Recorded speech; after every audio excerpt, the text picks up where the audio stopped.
go ahead and get, oh, sorry. Yes, okay, now we can get started. Hi, everyone. Thank you so much for coming. This is New England Graduate Women in Science and Engineering.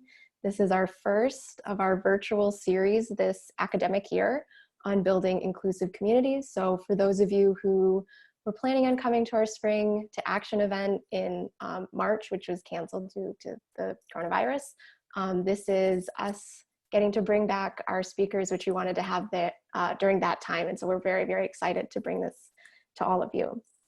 So it's going to be a monthly speaker series. And the goal is to teach us or share how they're working to build stronger STEM communities by advocating for themselves and others. And so today we're very excited to be bringing you Prasha Dutra, an engineer and the founder of Her STEM Story. So she'll be sharing her own STEM story, as well as how we can build more inclusive communities, particularly in our new virtual world. So today's event is going to be maybe about half-hour presentation and half-hour Q&A. And so at any point, please post any questions that you have in the Q&A at the bottom. And in there, you can also comment on what people have said and upvote things or questions that you do want to hear discussed during the Q&A session. And if you have any concerns or issues, please feel free to message just us, the panelists, in the chat feature. So as you heard earlier, the session will be recorded, but basically none of you as participants will be recorded. And so with that, I'll let Prasha take it away. Thanks, Michelle. I really appreciate the intro and of course, the opportunity to present today. Just want to make sure that the video you guys are seeing is mine, right? Because I'm seeing Michelle on my side, so I don't know if I need to make it spotlight or something like that. Okay, perfect. You guys can see me. That's all. Perfect. So let me just share my screen. But hi, everyone. I hope everyone is having a great Thursday, and hope you're joining us from not just New England, but hopefully from around the world.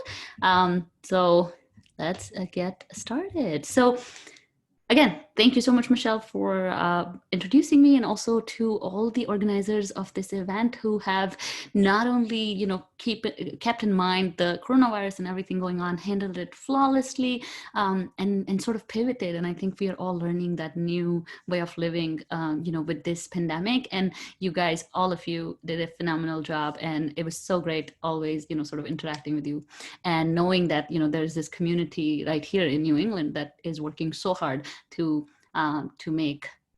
create resources and to host events that can really serve minorities in STEM. So I really appreciate all of you, and I really appreciate everyone who signed up and who's watching this live, or who may watch it in recorded format. So let's get started. And I just want to talk to you today about how to build inclusive communities in STEM.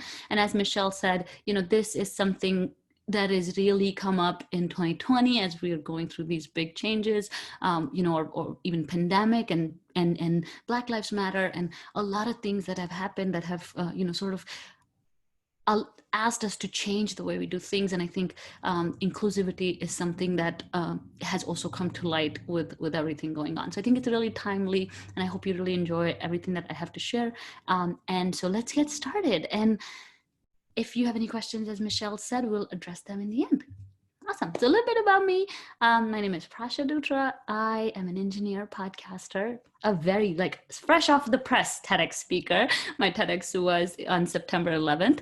So this is the very first time I'm actually speaking after TEDx. So yay. And you can see my X there too. So I'm going to be flaunting it for a little bit, brag alert. But I'm also a very new entrepreneur and coach. I just started this in about February, but I also work full time as a quality manager. So I'm blessed to work really close to my house. So I was able to come back for lunch and do this event. So living a really full life, really enjoying every bit of it.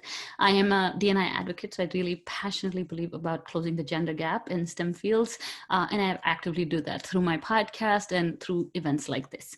I'm a first-generation Indian immigrant, so I just came to US about 8 years ago, and I have been, just growing in my American dream, I guess. I really never even thought that this could be my American dream to sort of stand on the red dot. But I think her STEM story has opened a lot of those opportunities for me. And today we'll talk a little bit about inclusive communities, what I have learned, why I created her STEM story, and how you guys can take that away with you. And if not a podcast, at least think about how you can contribute and create communities. We'll talk a little bit about audio advocacy, which I like to call that, and how, sort of her STEM story has opened my eyes to it, and how your voice can really create a change, in whichever environment or ecosystem you're in. So really excited. I hope a lot of you relate with my story of, just being first generation immigrant or first generation college student, first generation grad student.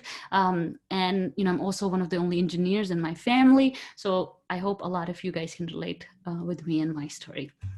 So let's talk a little bit about inclusive communities in STEM and why do I care about it. So, this is the very famous golden circle. And I think this is where we need to take a little bit step back. So I could tell you directly how to build an inclusive community and why it matters or what it is. But let's talk about why it matters, actually. So let's talk about why, and then also, why did I start it? Why am I the one giving this talk to you? Why do I even care?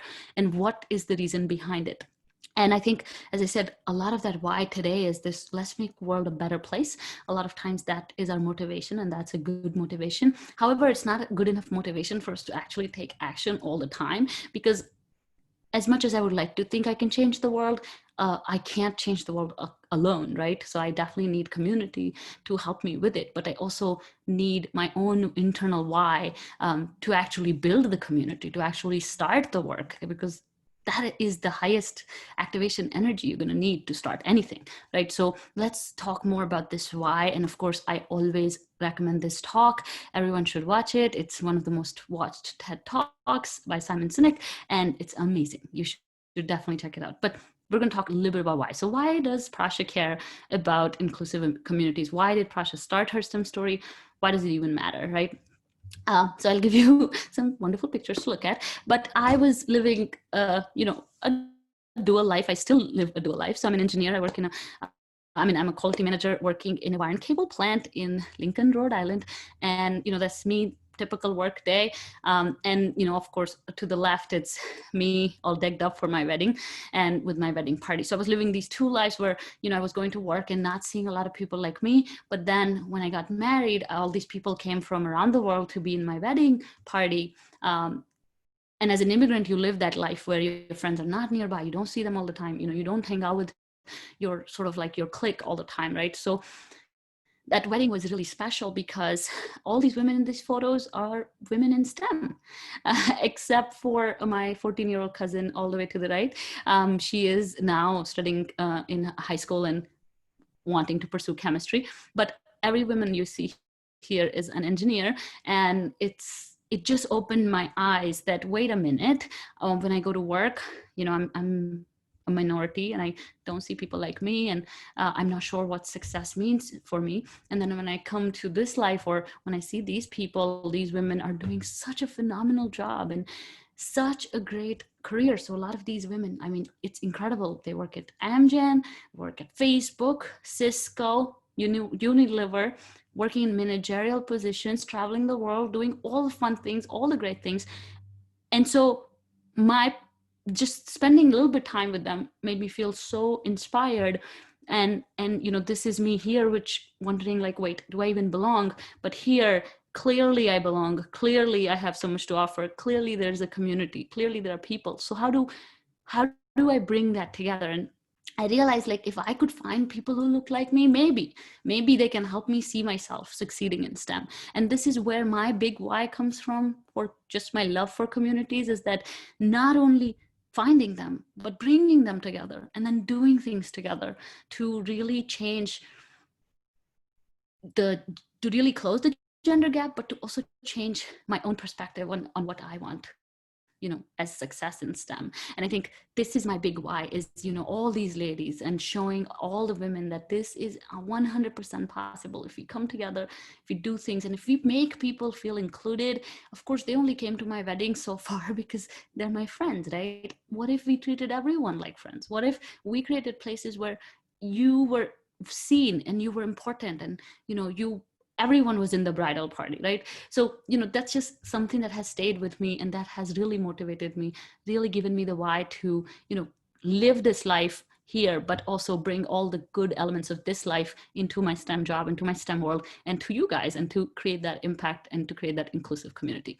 And so same thing, right? If I could see or find people who look like me, maybe they can help me succeed in my STEM career.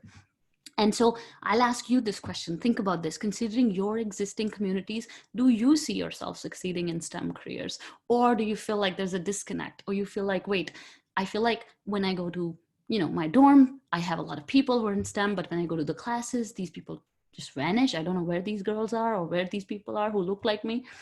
Or there's not a place where you could see yourself. And I think New England GWiSE is, providing that. You guys are providing that with all these communities, and maybe this is your community, right? And if not, then think about it, that do you have a community where you can see yourself succeeding in STEM careers? And this is just a thought, because the more you surround yourself with these communities, even if you decide not to create your own community, the more you surround yourself with these people who look like you, who include you in things, who, even if they're diverse, they should include you in things where you feel like you belong.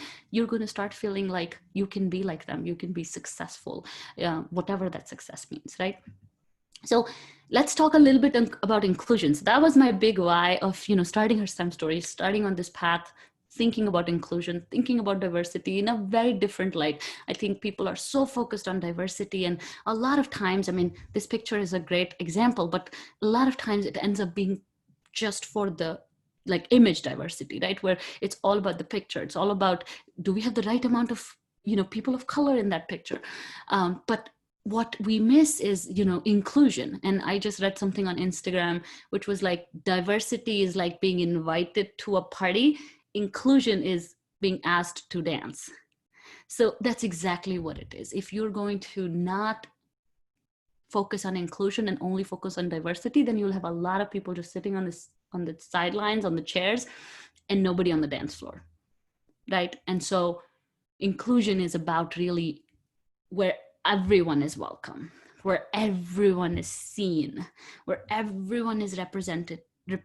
And everyone means everyone, right? Like that means, like, if today in this talk, if there is a guy in the group, he should feel like he's included. He shouldn't feel like these people are not talking about me, or he shouldn't feel like these people are talking badly about me. And inclusion is a lot about that, is that even if I'm a minority, that does not give me a right to disrespect majority people. If I'm a majority, it does not give me the right to disrespect minorities, right? So everyone means everyone. It doesn't mean just me because I'm special. I came from India. I'm different. Look at my culture. It's all about my culture, and forget about everyone else. No, it's about everyone. So it includes everyone, because we are so diverse and we are so unique. And if we don't feel included, then it's a weird feeling. Like, I don't know what word to use for it, but it's sad, and it's lonely, and it feels like rejection, like you don't matter. Here, I would like to tell you a story about how I think inclusion works. I have two incidents that happened to me. One is, I went to a conference in New York, and this is where I truly understood what inclusion means. It was a women's conference. Everyone was a female, or recognized as a female. And then there were like people of color, and there was LGBTQ people. So a lot of that image diversity, right? But for whatever reason, throughout the whole event, I felt excluded. I felt like they were not talking to me. I felt like I was insane. I remember saying something to someone and just getting a little emotional, and this person just walked away from me. I don't know why, but when you're not included, you know that. Your heart knows that this is not where I belong. Not to say that you would be included or belong, or you'd belong in every space, but the spaces that are really curated for you, that claim to be diverse, that claim to be, oh my God, we care about diversity so much, miss out on this point of everyone is seen. That's what inclusion means. Everyone is represented, everyone is respected, everyone is welcome. And so the way we talk to people is we call them in, we don't call them out. We don't judge them no matter what. And so for me, inclusion is very personal and very, very important, right? And then the second one is, I don't know if any of you guys go to CrossFit. So CrossFit, I did CrossFit for 8 or 9 months, about a year ago. And slowly I felt like, wait a minute, there are no Indians in CrossFit. Like the entire sport, there are no Indian people in it. Very little, right? No people in that gym. There was an incident where they ordered food and they didn't label the meat. I don't eat beef as a Hindu. My Muslim friends don't eat pork. So if you didn't mark the meat, you excluded 2 really major group of people, right? But then you also excluded a lot of other people, right? Because we also have Jews who have eating restrictions, and we have so many different people who may be Presbyterians, or we don't know, right? But you know what I did after that? I left CrossFit, because if I'm not seen, if I'm not included, I can't be a part of this thing, right? And I'm not saying all CrossFit gyms are bad. I'm just saying the gym that I was at, I felt excluded. So know that inclusion is much deeper than just image diversity or image making or having a bunch of people of color in the pictures. No, inclusion is when you know in your heart that I am doing everything to include everyone, and then of course you're still going to miss a few people, but if you have the right intention, I promise you the people will feel your intention. So I hope I didn't go off topic. I hope I was able to explain inclusion, because I feel like a lot of times this is like the stepchild of diversity, and people just rush to diversity and forget all about inclusion. So inclusive communities. So now we talked a little bit about why communities matter, why I care about communities, what is inclusion, and now let's talk about what is inclusive communities together. So in my opinion, right, they can be much more than this, but in my opinion, inclusive communities should be a place where you're heard, right?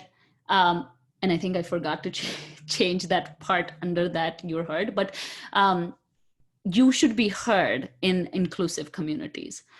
Inclusive communities should have a space for your story. It should have a space for your questions. It should have a space for what you have to say. They shouldn't shut you off. They shouldn't mute you. They should really just hear you. They should have a place where you can safely talk. Supportive. So it should be just supportive, irrespective of, anyone's grades or accolades, or, oh my God, he's the CEO, so now we're going to forget about everyone and focus on CEO. No, inclusive community should support everyone, not just the people who are in power or the people who are better or people who are like quote unquote successful, but people who really need support and supporting each other. Included, as I said, you should feel included in these communities, because that's the gut feeling that you belong, and you know it in your heart when you belong, and when people see you, that's the gift we all have, no matter what you say. It should be safe, so no place for judgment, no place for violence or exclusivity of any kind at all, right? So it doesn't mean that we will allow bullying or we will allow anything to be said in a place where judgments are passed. I think so much of inclusion goes down the drain the minute we start judging each other. Now, can we get rid of judging? No, we'll always judge people. It's just a part of who we are. Can we tone it down? Yes. Can we improve it? Can we notice it and address it? Can we say, oh wait, I have a habit of judging new people. Let me take a step back. Or maybe I'm judging this person. Even just that recognition can go a very, very long way. Representation. And then, of course, inclusive communities should work hard to create representation for as many groups as possible. And this is where I think a lot of the dialogue during Black Lives Matter was happening, was how do I include everyone? Like, how do I address everybody? How do I become like this perfect advocate for diversity? How do I do this? How do I become the perfect advocate for Black people? You can't become the perfect advocate for anybody. You can just do the best you can. That's what you have to keep in mind. So if you're building inclusive communities, always remember, do the best you can. Don't get caught up in the details or just, oh my God, I missed this group and now what should I do? Just do your best with everything you have. And if a new group of people comes into your environment, then just open your doors for them. Don't judge anyone. Don't leave anyone out. And then grow together. This is where the magic happens for everybody. Is I will be part of communities where we're growing together, learning together, supporting each other, not where we are shaming each other or telling each other or competing with each other. We are learning together. And, with her STEM story, I have not only created a community like that, but I've seen some amazing communities on Instagram where people are just pouring their heart out. They're just pouring their heart out. They're just so supportive. And trust me, before I saw this, even I didn't believe it. In 2017, I didn't believe that this kind of like magical place exists or magical community exists, but I've seen it and they do exist. And you and I are part of those communities, whether we know it or not. We need to level up. So if you're part of communities, you need to bring all this to that community. Don't wait for the people who are, let's say, quote unquote, running the communities. But if there's anything in this event that you feel was not including you, you should write to the organizers and say, hold on, an inclusive community should be representative of this and this. Can you guys do something to address it? So call people in. That is how you're going to make your existing communities inclusive. So then once you understand the concept of inclusive communities, you understand the concept of communities and inclusion. And now let's getting into how do you make this community. I want you to think about, what do you need to see yourself succeeding in STEM? What is that thing that you need? Is it representation? For a lot of us, it's representation. For a lot of us, it's just diversification of success. Like, okay, I don't want to get PhD. What do I do next? Is it stories of people who look like you, like in my case, or who are doing great things in STEM? Or is it just a dialogue with a bunch of people once a week with your peers? Maybe these are the people who have the same struggles as you. Or is it something totally out there where you're just saying something like, okay, maybe it's meetups. I mean, in a pre-COVID world, maybe it's like really meeting people. But what is it that you need? That's where you want to start.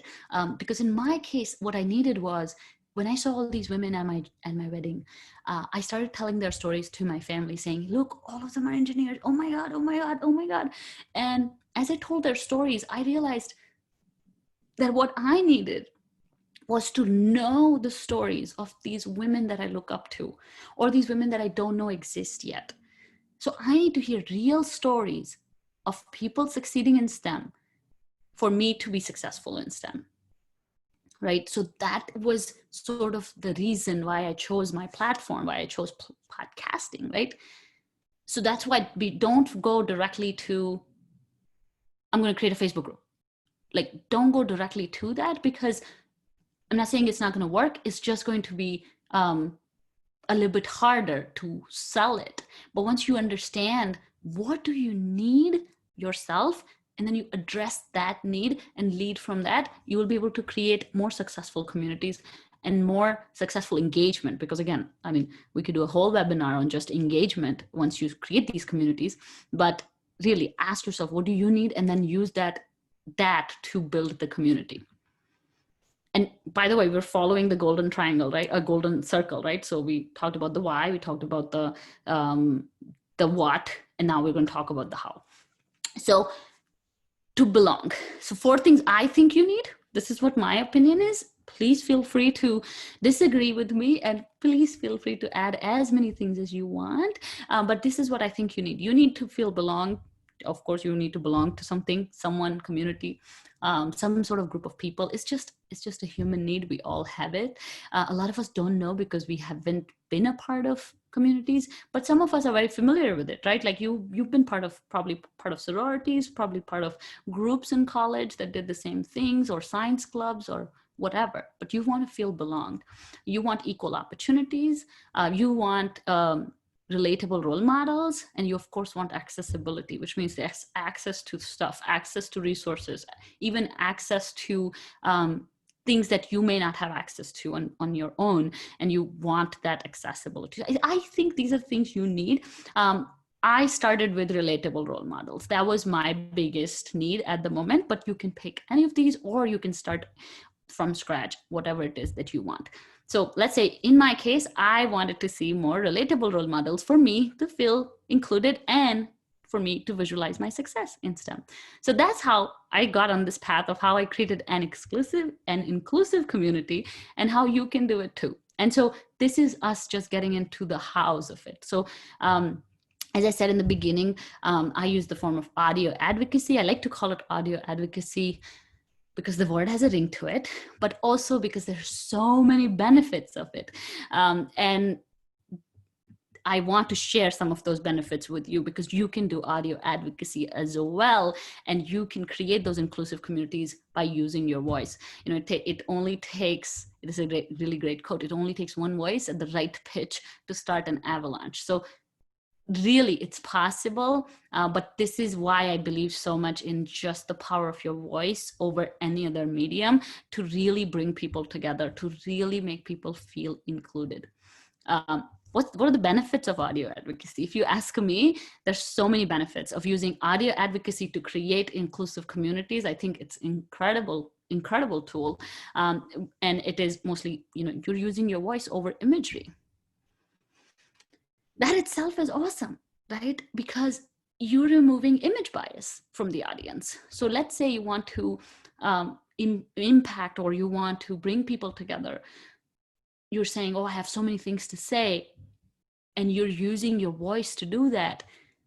Chances are they're not seeing your face, and they are just listening very actively to your voice. Chances are you will reach a bigger audience. You will be able to change people's minds. So let's say someone who doesn't believe in inclusion, and you bring them, you can still bring them on board, because they will probably not have that bias going in, because they don't even know what you look like. So that's one of my favorite parts of voice, of audio advocacy, is that my guests, myself, people can't see me for the most part on the show. And that just gives me more creative freedom. It gives me more, you know, it helps me break free of the stereotypes that might come with me being from India, or me being, you know, a certain color or looking a certain way. And also same thing goes for my guests, right?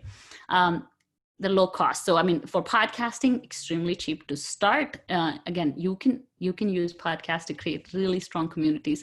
You can really start influencing people at a very, very low cost. I started my show for only $84, and it's amazing. It has literally led to a TEDx talk. It has done a lot of things for me. It's the reason I'm sitting here, but the initial cost is super low. So you can start on your college budget as well.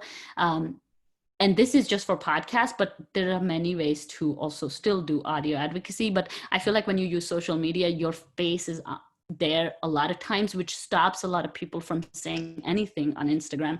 And that's what podcasting removes, that barrier. Trust me, even if you don't promote your show and you just share it in your local audience with your local friends, your local community, it can still be very impactful. Podcasts actually thrive on niche listener base, not a massive listener base as you might think. So that's the reason I mention podcasting more than social media. Of course, they give you creative freedom. They're mostly individual led. You know, there's more freedom to say your truth, not someone else's truth. A lot of times when you are doing, let's say you're doing something for just a college or a community or a company, or you are investing a lot of money of someone else, you sort of start losing that creative freedom, and you sort of start losing that option to say your truth. I personally hardly have any sponsors on my podcast. I don't seek sponsors. Of course, it's not like I get a lot of sponsors and I say no, but I also don't seek sponsors, because when you sponsor content, then you take my creative ability to say my truth, right? Because a lot of times when you're a smaller podcaster, they really get to dictate a lot of it. I remember collaborating with a really, really big STEM company, Fortune 500 company. And I really remember my struggles of like, can I say this? Can I say that? Can I say this? Can I say that? And it's really difficult to overcome that. Of course, accessibility, they increase accessibility so much because they're free to listen, which makes them really accessible for anyone around the world. My show was topping charts in South Korea last week. Okay, wonderful. It has been #1 in Saudi Arabia, #4 in India. It has been on the charts for Czech Republic, and all these great, great, great countries, and countries I have never even stepped foot on. So they're really, really accessible. They're absolutely free to tune into, which again helps you get your voice to create a not just inclusive, but now you're talking global community, right? Just wanted to put that in there, that podcasting is more than entertainment. Again, your voice matters irrespective of your background or status. So if there's a podcast idea you've been sitting on, if there's a thing you want to say, I would really invite you to explore this option, explore audio advocacy, and then explore what you may say to bring people together, and you may say for people to feel that they're seen, because communities can still be created without a lot of one-on-one exchange, right? So with Her STEM Story, there are many, many people who listen to Her STEM Story. Even if they're not talking to each other, they are a big part of a same community that they don't even know each other, but they're still a part of this message. They're still a part of this movement. They're still a part of this idea that, women can strive in STEM. And so we're still connected, even if we don't personally, so let's say, meet each other or spend time. Types of audio advocacy is, storytelling, educational, conversational, historical, monologues, or live events. You could do a lot of this stuff with audio advocacy. So you could really just tell a story via interviews or scripting stories for others. You can really make it educational and teach people about your cause or your area of expertise. This is amazing because, I don't know how many of you follow podcasts like Brene Brown or, everything that we were listening to through the Black Lives Matter movement. It was amazing because people were really coming on and, sort of using storytelling and using a lot of this, knowledge to tell us why Black Lives Matter and why this is such a big thing. So we can really use those categories of, the types of audio advocacy and really change the perspective of people and call people in instead of pushing them out of a conversation. They can be conversational. So that means audio advocacy or / podcasting, however you want to look at it. You can discuss current events or have a co-host, that kind of stuff. Historical, you can discuss history. I know there's a show called STEM Fatale, and they started somewhere around when I started. And that's what they do. They're two hosts and they talk about the history of women in STEM. And it's a really fun show to check out. Then monologues, you can discuss your own thoughts and about your cause and how people can support you and, really bringing people in. Again, even if 10 people listen to your show, that's your inclusive community right there. If the 10 people feel like you're talking to them directly, I'll take it. When I started, only like 6 people tuned in for the first episode for like a week, and then maybe 60 showed up for the first month. It was ridiculous. But as I said, it only takes, a voice at a right pitch to create an avalanche. So we don't know, we just need to find that pitch. You can obviously do live events. You can repurpose your live advocacy events into an audio show. So for example, you could literally just reach more people and really use the power of your voice to do something that you're already doing and repurpose it. So let's talk a little bit about Her STEM Story. So I just want to show you that I did this, right? I said, I want to create an inclusive community. I want to meet more women. I want to create this dialogue. I want to close the gender gap in STEM professions. So I'm going to start a podcast because audio advocacy rocks, like we just saw. And so At that time, obviously, that's not what I called it. I said, let's start a podcast. Like, there's a joke, right? When you're 30, you only have two options, like blog or podcast. pick your poison. So I started the show, and it's a podcast about real women in STEM, and focused on providing tips for minorities to continue in STEM by solo episodes and inspiring interviews. So what started as just interviews has sort of, evolved into even educational material, a lot of, discussions, and really, really talking about things that matter to minorities in STEM. So a little bit about the evolution of the show, started in December 2017. And then we became a part of STEM Advocacy Institute, a nonprofit project based in Boston. So if everyone here is from New England, you guys should check them out. They're amazing. And then we hosted our very first online conference. I'm excited to tell you that the conference is already in its third year. So we just finished it in July, and it'll be back next year on July 24th and 25th, 2020. It's an 100% online. And guess what? We were doing this pre-COVID. So we've got this. Like, it's amazing. It was so awesome. And it brings people from, so many different countries. Then finally now, my show has sort of become a business. It's Her STEM Consulting. We're creating trainings, coachings, and tools for women to succeed in STEM. And of course, partnering with organizations like New England GWiSE to help and create this dialogue and continue to keep minorities in STEM. So, definitely words, Maya Angelou's amazing quote, words mean more than what is said down on paper. It takes the human voice to infuse them with a deeper meaning. So again, your voice really, really matters. And I think when we have these conversations, people who have listened to the show would attest to this, that it feels like we're in the same room with you. I try my best to ask the questions that I think you would want to ask. And I try to infuse that deeper meaning into that dialogue, into that conversation. And I think the guests reciprocate that too. So I think our voice and our words are extremely important. Real quick, just the impact of Her STEM story. I just wanted to show you the success and why I think it's a success. This is our listener community persona. It's something that as you evolve your communities, you should look at too. I like to see them as two women. I think we're serving these two different audience between 24 to 34.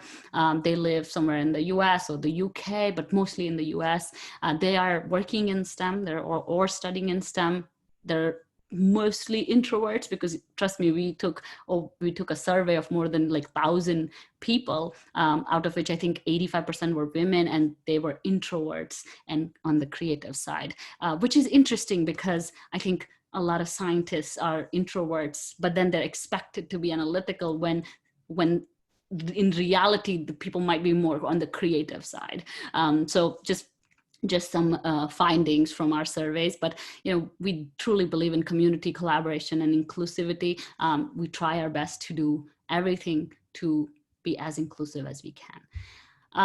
Just a little bit about the listener's journey. So when you come to our show, hopefully or unfortunately, you might be a little anxious in your STEM career. We sort of take you on a journey to listen to these diverse voices. Now you have 121 episodes to listen to. So go binge away. I mean, go enjoy this and join this inclusive community that already exists. And then, sort of feeling like listening to diverse stories, we're still a little bit, kind of feeling a little bit self-doubt. Can I become like this person? Can I be this person? I really don't know if this is the right stuff for me right out of the bat. But the more stories you listen to, the more confident you feel, and the more you feel like you're a part of this dialogue. And I feel like that is the gap between when you see the role models and when you sort of listen to their stories. You can really fill that gap of, saying, okay, if she can do it, I can do it. So a lot of times we expect imagery to do that for us, which is, oh, she is a TEDx speaker, I can be one too. No, I'm a TEDx speaker, but me talking to you, me telling you your story is going to make that more relatable to you than just seeing my picture somewhere. So that's why continue to listen, because I promise you we'll take you on an amazing journey. That do have a lot of upcoming goals, but definitely focusing on amplifying minority voices. So we reserved interviews for Black women in STEM for the rest of the year. Equip women with confidence, coach and train 1,000 women in STEM. That's my goal. And then increase listenership. Of course, download numbers are something that's our KPI. Why do we care? Because we want to reach more people and build and grow this inclusive community. The world is listening. It's listened to in over 95 countries. So I'm very proud of that, because I wouldn't even be able to mark them on a map because I don't even know names of 95 countries, but it's literally everywhere tuned in. And that's the power of your voice. That's the power of inclusion, that a person sitting in Russia or China feels that they're included in these dialogues, and they write to me and they feel like they're not alone in their journey. And I think that is really, really powerful. That's way more than any number of downloads. We have over 50,000 people in this community, between the social media followers, the active listeners, all the community members that interact with me on a daily basis on Instagram. We also have a Facebook group, which is right now only for people who attend Wonder Women in STEM. So next year, if you guys join us for the conference, you'll get access to it. But if you follow me on Instagram, you will be able to know even more about how you can join that Facebook group. So lots of things, but again, I hope that this presentation helps you think, how will you create an inclusive community in STEM? How will you create that space where people feel belonged? How will you make an impact? And how will you really use your voice and your ideas to make the world more inclusive? So again, thank you so much. And I hope this was valuable. I hope that this showed you a little bit different perspective on what communities look like, what they can look like, and what impact you could have. And just the power of your voice is way more powerful than you realize, and more impactful than you realize. So again, you can use all these links. My website is not live yet, but it's going to be live very soon. You can also follow me on Instagram and on Her STEM Story at Instagram and Twitter, or send me an email at herstemstory@gmail.com. You can also follow me on LinkedIn. Just look for me, just say Prasha, and there are not too many of us. So hopefully you will find me there too. This presentation was downloaded from Slides Go, so please check them out. They're absolutely free, and they make really inclusive slide decks, which I absolutely love. So let's do Q&A. Great, thank you so much. So I think we'll start with some questions that we got as people RSVP'd for the event. So do you have any suggestions for building these communities, particularly in a virtual space, and then kind of building off that, maybe a little aspirational? Have you had any issues with growing the community, and do you have any tips for managing that? Oh yeah, that's a lovely question. I think that's another great reason why podcasting can be so powerful, just because it's digital. It's always digital, it's online, right? And so you really don't need to meet your guests in person. You can record things online. You can record your sessions, just on, literally I record all my interviews on Zoom. So Zoom is your best friend, and you can really, Zoom records your audio and video, and you just take the audio file and you can work with it. So podcasting is definitely one of my favorite sort of virtual platforms to work with. But the other platform that I've recently been doing more of is Facebook groups. I think Facebook groups, even though Facebook has lost its, everything, like we don't want to hang out on Facebook anymore, I do feel like Facebook groups are really powerful. I do follow some Facebook groups that have really allowed me to meet new people, has given me a lot of opportunities, introduced me to a lot of like big networks in Boston and areas around. So definitely look up, the Facebook groups in your local areas, and really whatever your interests are. You will be shocked. They're knitting groups, they're walking groups, they're running groups, they're every kind of groups you can think about. And a lot of them are extremely, extremely nice. So I think Facebook groups are underestimated. So they are really, really good. So I think Facebook group for virtual hangouts, and also Zoom calls. So on Instagram, we've done this many times and I've tested it many, many times. You could literally say, who wants to have a virtual party? And based on your following, people will say yes. Likely only one person will show up. but that's okay. Like, Mhm. I think Zoom is a really, really great platform to start that virtual community as well. And then when you ask about growing it, promoting it, I always want to tell people that one step at a time, like one little step at a time, one thing at a time. Don't try to do everything at a time. You can't grow something as you are creating it, right? So first finish creating it, and then you start focusing on growing it. So with her STEM story, the first 20, 30 episodes, I didn't even care about the downloads. You don't grow it. It's not about that. It's about building something. Once you have something, now you have reputation, authority, something to grow. When you have only one person on a Facebook group, there's nothing to grow. You're still building. So I think differentiate between building a community versus growing a community is literally planting a seed and watering it, and then once it's watered, now you need to do other things to it to make sure it keeps growing. So I think definitely think about building it first. Give yourself 3 to 6 months to just build something. Understand that you have something here, sort of test it, like your hypothesis that this is something people need, and then think about, okay, now how do I get it to more people? And then think about it that way. Okay. Yes. Excellent. Thank you. So something kind of similar to that, one of the questions that we've gotten here is, do you have any suggestions for navigating conflict specifically in a diverse community? Yeah, I think that's a great question, and I think you can't escape conflicts as much as you want. You just can't do it. So I would say first, stop trying. Like in terms of of course you have to navigate them, but I think a lot of times our expectation is to make them go away. And so that's where you need to think about it. Like, is your frustration with the conflict coming from your expectation that this should go away, or you're really interested in navigating it? Because I think women are really afraid of them, and they want to just make it go away. Like, I don't know, like even my clients, they're like, just make it go away. And I'm like, that's just not how it works. You need to work through it and navigate it. So I think definitely the best way you can deal with a conflict in a diverse situation or diverse community is always lead with empathy. You cannot, there's no replacement for it. There is no shortcut for empathy.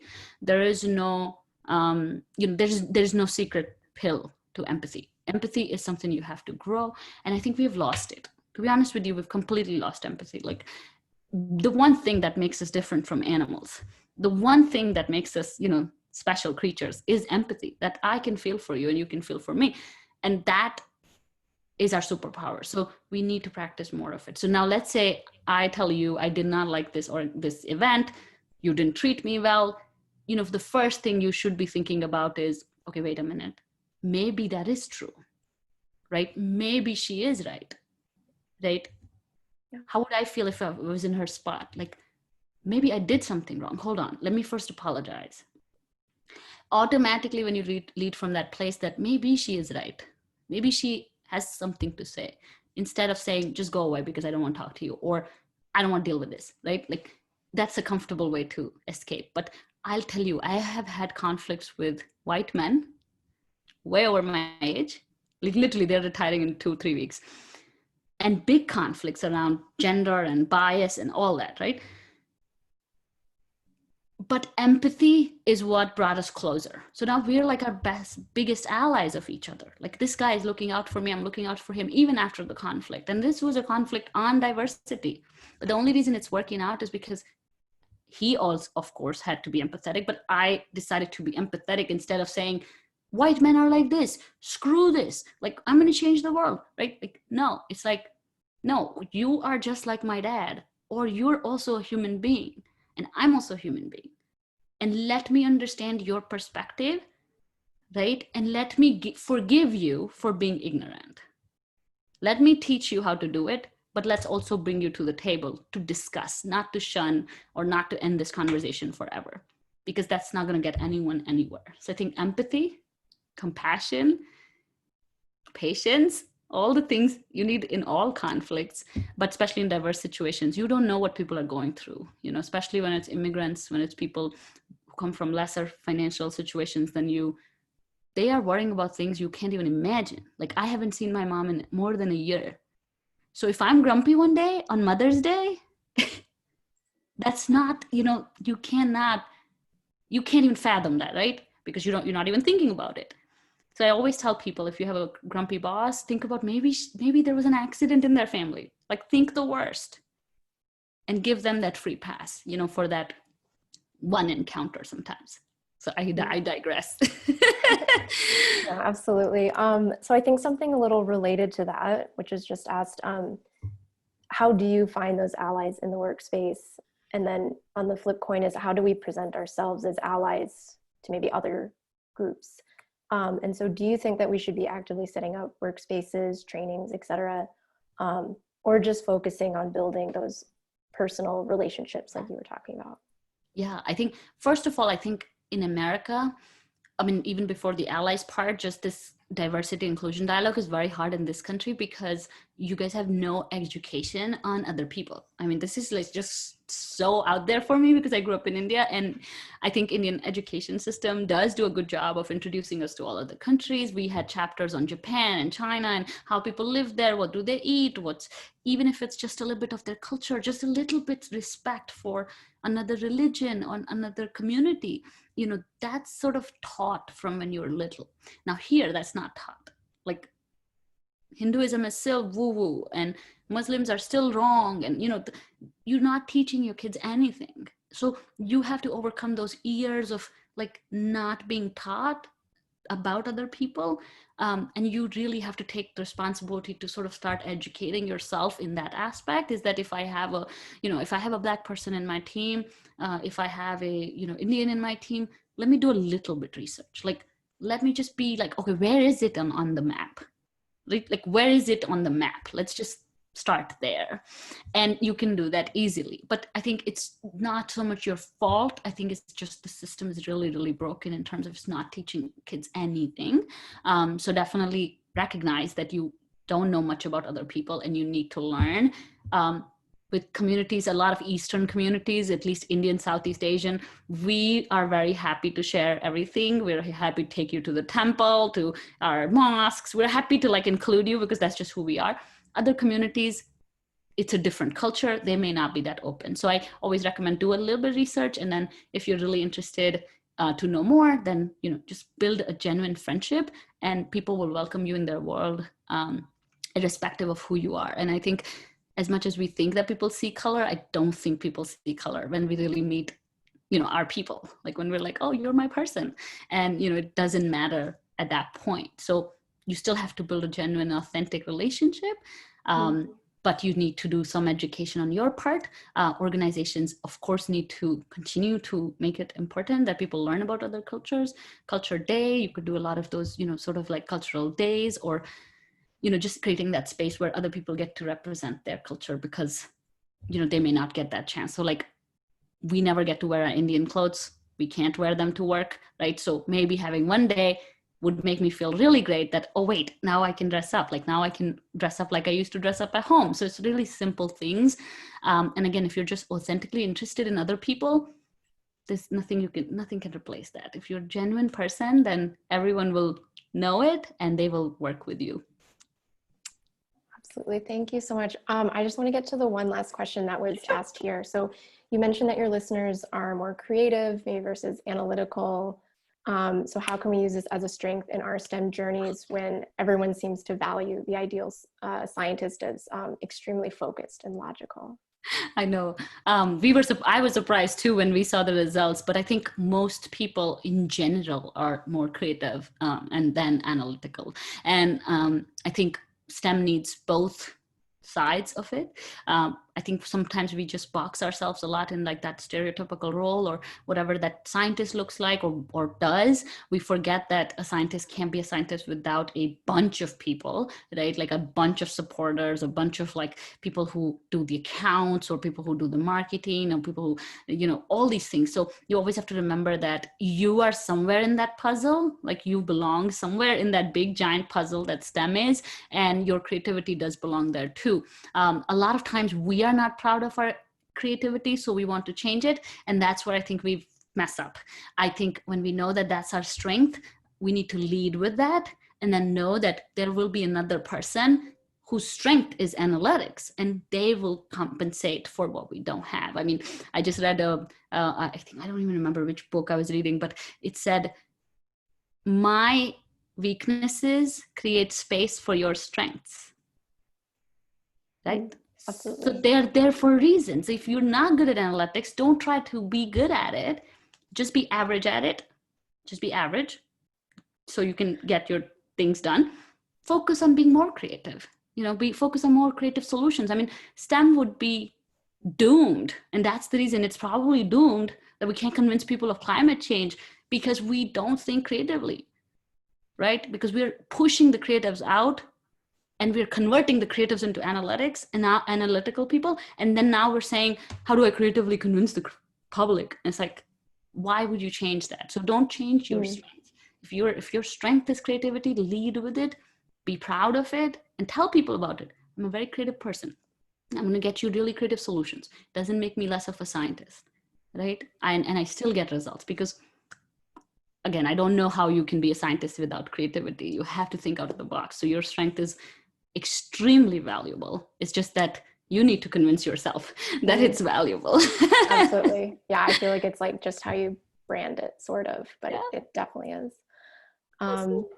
Great. So thank you so much for coming here today. And thank you to all of our attendees for joining us. So we'll be sharing materials from today's presentation. And then we just wanted to quickly plug the dates for our October event, which is going to be the 15th at noon, and our November event, which is going to be the 13th at 10:30 a.m., also about an hour, maybe an hour and a half each. Yeah, so thank you so much, everyone. It was such a pleasure having you. Thank you. Awesome. Bye, ladies.